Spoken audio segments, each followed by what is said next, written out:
Now, Jose's family ended up bringing 3 truckloads worth of money and other stuff in order to get Jose back.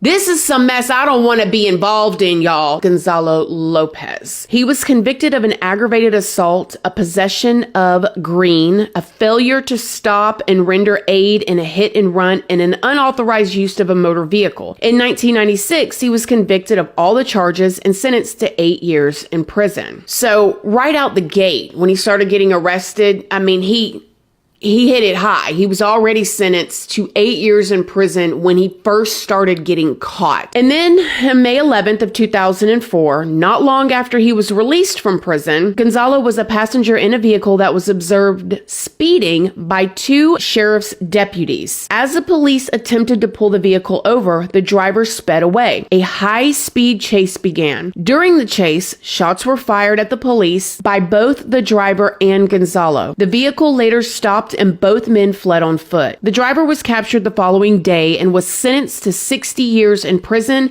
for attempted capital murder of a police officer.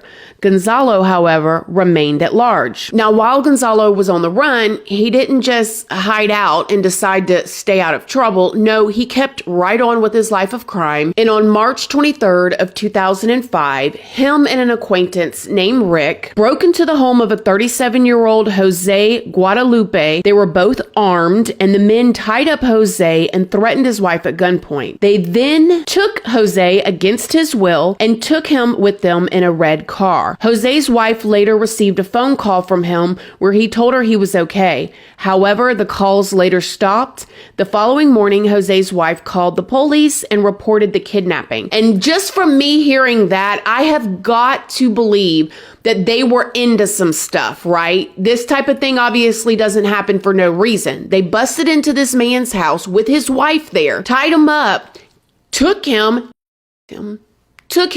and the wife didn't call the police as long as the husband kept calling and saying, hey, I'm okay, don't do anything. And then when he stopped calling, that's when she called.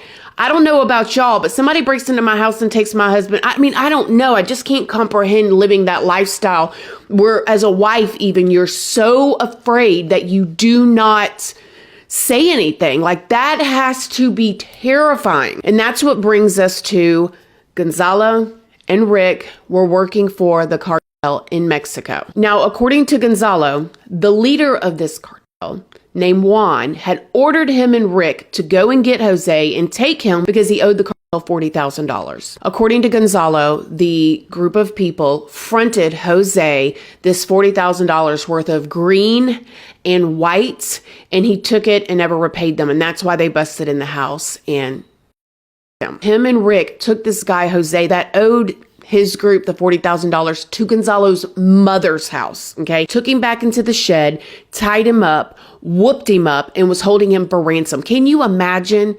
His mother's house. Now, while Gonzalo and Rick had this guy, Jose, in this shed at his mama's house, tied up, whooping him up, doing all this stuff, they were in contact with their leader of the group, okay?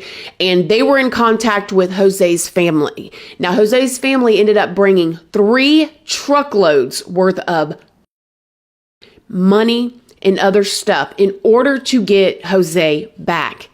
This is some mess I don't want to be involved in, y'all. So Gonzalo was being transported. Now, remember how we talked about in the beginning that he was handcuffed, he was shackled in this bus.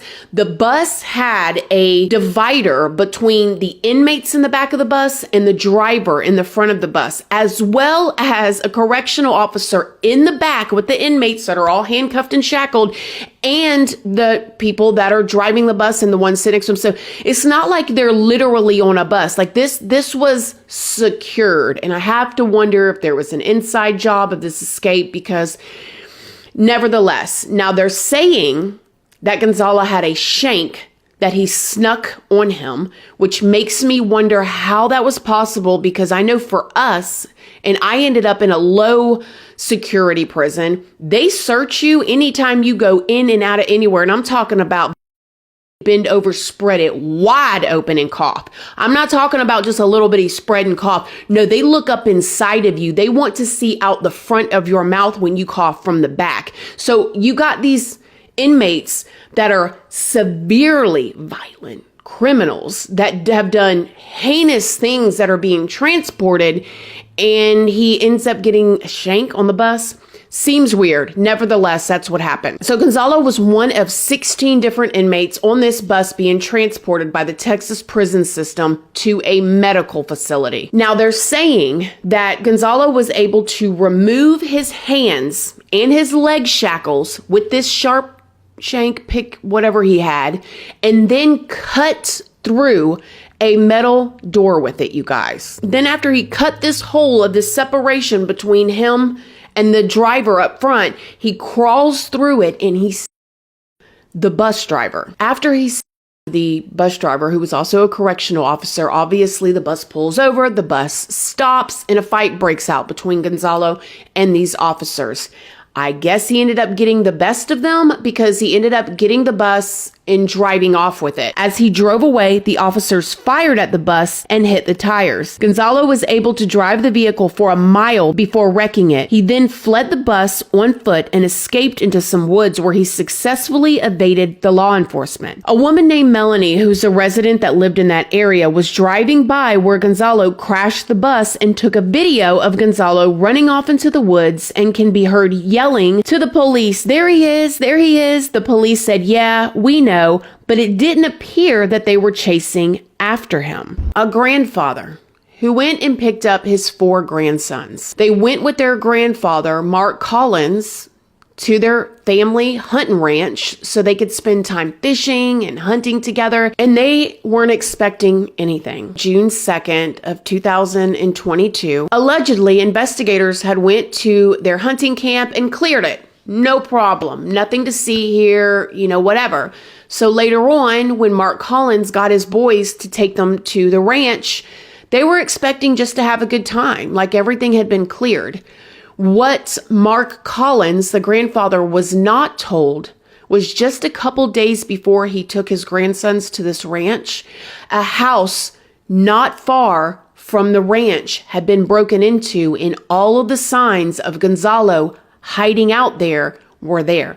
They believed that Gonzalo was just a few houses down from the ranch, and nobody said anything. Nobody put it on the news.